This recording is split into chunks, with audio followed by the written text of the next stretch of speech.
বাচ্চা কাচ্চা হওয়ার পরে ব্রেন এমনভাবে নষ্ট হয়েছে যেটা আমি আপনাদেরকে বলে বোঝাতে পারবো না। তো ঝড় বৃষ্টির দিন চলতেছে, এটা তো সবাই জানেন।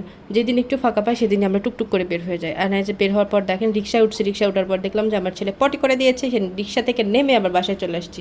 তাকে ওয়াশ করে চলে গেছি মেট্রোতে, কারণ মেট্রোতে চলাফেরা করতে বাচ্চা কাচ্চা নিয়ে ভালো লাগে। এই রাস্তার মধ্যে পাক কাদার মধ্যে জ্যামের মধ্যে যাইতে ঢাকা শহরে একদমই ভালো লাগে না। চলে এসেছি আমাদের মেট্রো। আর আমরা কোথায় যাচ্ছি আজকে? Guess what? আমরা যাচ্ছি ফিশ অ্যাকুরিয়াম, বাংলাদেশের প্রথম এবং সবচেয়ে বড় নাকি এটা ফিশ অ্যাকুরিয়াম, যেটা হচ্ছে আগারগাঁওতে। তারপর আর কি, বাচ্চা কাচ্চাকে ঠান্ডা করার একমাত্র উপায় তাদেরকে খাওয়ানো, তাদের পেটটা ভরা রাখা। তাদের পেট ভরা থাকলে মানে আমাদের দুনিয়ার শান্তি, আমরা গুইরা মজা আরাম পাবো। আমরা নামছি, নামার পরে গেছি, যাওয়ার পরে শুনলাম যে ফিশ অ্যাকুরিয়াম বন্ধ। সেখানে লেখা সরি উই আর ক্লোজড। এখন কেমনটা লাগে বলেন? এই ঝড় বৃষ্টি বাদল মাথায় করে ছাতা মাথা মাথায় নিয়ে আসছি, বাচ্চা কাচ্চা পোলাপা নিয়ে আসার পরে যদি দেখি এটা বন্ধ, তাহলে কেমন মেজাজটা গরম লাগে।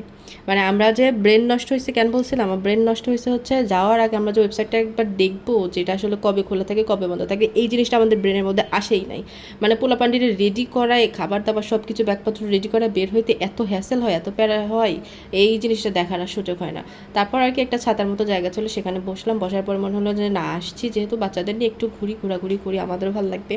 বৃষ্টি ছিল না, বৃষ্টি এসে দিন আসলে ছিল না। তারপর আমরা ভাবলাম যে একটু ট্রেন জার্নি করা যাক। যেহেতু মেয়ে নিয়ে আসছি, ছেলে নিয়ে আসছেন, ট্রেন জার্নিতে ওরা ভীষণ এনজয় করছে, সাথে আমরাও এনজয় করছি। মানে আমাদের তো বয়স কম বেশি হয় নাই, মানে ছোটোবেলায় দুইটা বাচ্চা হয়ে গেছে জন্য কি এখন আপনাদের জীবনটাকে নষ্ট করে ফেলবো? অসম্ভব, প্রশ্নই আসে না জীবন নষ্ট করার। ঘুরবো, মজা করবো, বাচ্চাদেরকে সাথে নিয়েই করবো। তো আমার সাথে কে কে একমত বলেন? দুইটা বাচ্চা হয়েছে তাই কি জীবনটা শেষ হয়ে গেছে? না, কখনোই না।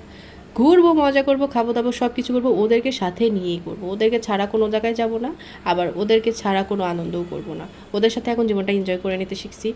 মাশাল্লাহ বললেন সবাই। আর এই যে আমি মানে বকুল ফুল দেখতেছিলাম, অনেক দিন পরে এরকম বকুল ফুলের গাছ আর বকুল ফুল দেখলাম। তো আমি একটু গাছ থেকে ফ্রেশ ফুল নেওয়ার চেষ্টা করতেছিলাম। বুড়া বয়সের ভীমরতি যেটাকে বলে, সেই ভীমরতি করতে যায় পায়ে ব্যথাও পাইছি।